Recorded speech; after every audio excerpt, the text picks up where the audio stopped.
hanyoyin da zaki bi ki mallake mijinki ki juya shi yadda kike so hajiya, asiri na halal ba na haram ba, gashi na malam Wahidu Abdulsalam Bali ya kawo miki su kyauta insha Allah. Malam yace as-sihrul halal, mata ku saurara, malam yace sihiri na halal ba na haram ba, domin an yi wa'azi an ce mata kar ku je gun boka, zuwa gun boka haramun ne, kafirci ne. To malam yace ga tsaraba, ga hanyoyi da zaki bi ki mallaki mijinki, domin mata suna son mallakan mijinsu, sai sa malam heye musu cuta da magani, zuwa gun boka cuta an hana mata. To menene zai zamo madadin boka? Shine malam yace ga madadin boka ana hanyoyi ne malam ya dinga kawa na sunna na musulunci, wadda in kika bi su da ki samu lada, sannan kuma zaki mallaki mijinki gam, sannan ki juya shi yadda kike so. Ina fatan an gane. Allah yau malam albarka, za mu fara karatun wannan littafi. Malam yace as-sihrul halal, sihirin halal ba na haram ba. Ku kiyaye, mu ahlus sunna ba mu yadda da sihiri ba, a wurin mu sihiri haramun ne, duk wanda yake sihiri kafiri ne a wurin mu ahlus sunna, boka arne ne. To dan haka ku kiyaye, ba mu yadda da sihiri ba. Sai yasa malam yace as-sihrul halal, a kiyaye ba na haram ba, na halal. Malam yace wa hadhihi nasihatun uqaddimuha lil mar'atil muslima.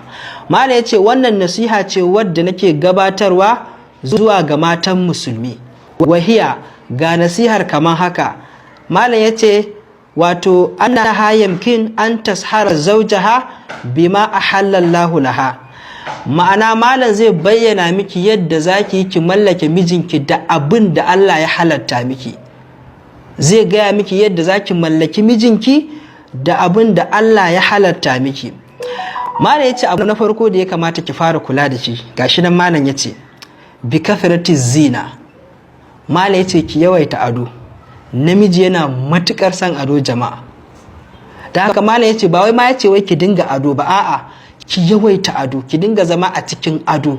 Sai malam yace wattajammula lahu, da kuma yin gayu. Kin san me ma'anan ado da gayu? Shi ado zaki yi shi ne, shi kuma gayu shine ma'ana ki ƙara yin wani wankan akan wankan, wadda mijinki daga ya zo kawai hankalin shi zai tafi kanki. Misali idan kika buga wanka kawai sai ki samu wani wando na zamani, kawai sai ki ɗamara. Ki san da wando ake cin maza. Maza suna ganin wando a jikin wata karo ko wata yar iska, sai ki ga ya ɗau hankalinsu. To ke ma sai ki wani abu wadda a jikin wankanki zai dinga ɗaukan hankalin mijinki. Ina bata an gane. Misali in namiji ne, mu kun san mun dan iya karya hula, ko sai bayan na gama wanka kawai sai dan haka a matata, sai dan mata haka, sai ta dan ga kai wannan style din fa ya dan yi fa. To shi ne gayu, ma'ana ka ƙara wanka akan wanka, abin da zai ja hankalin mutane. Ina fatan kin gane wannan da kyau. Don haka mata kun san ado da kuma yadda ake yi ake jan hankalin maza, sai ki dage da wannan. Shine abin da malam yake faɗi anan.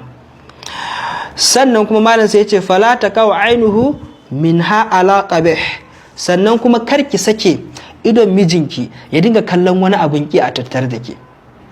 A'a, duk abin da zai gani a jikinki ya ga mafi kyau, abu mai kyau, kayanki mai kyau, wato komanki mai kyau yake gani.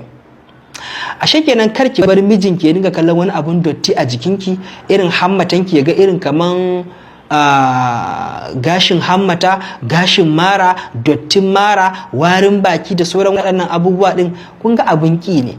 To malam yace kar ki bar idan mijinki ya dinga kallon abun ƙi, ya dinga kallon abu mai kyau a tattare da ke. Wallahi ko rabuwa da ke sai ya tuna ki wallahi. Mu maza mun san haka ne, malam gaskiya yake faɗi, muna matukar son wannan abu. Na haka ki kula da wannan. Ina fatan an gane.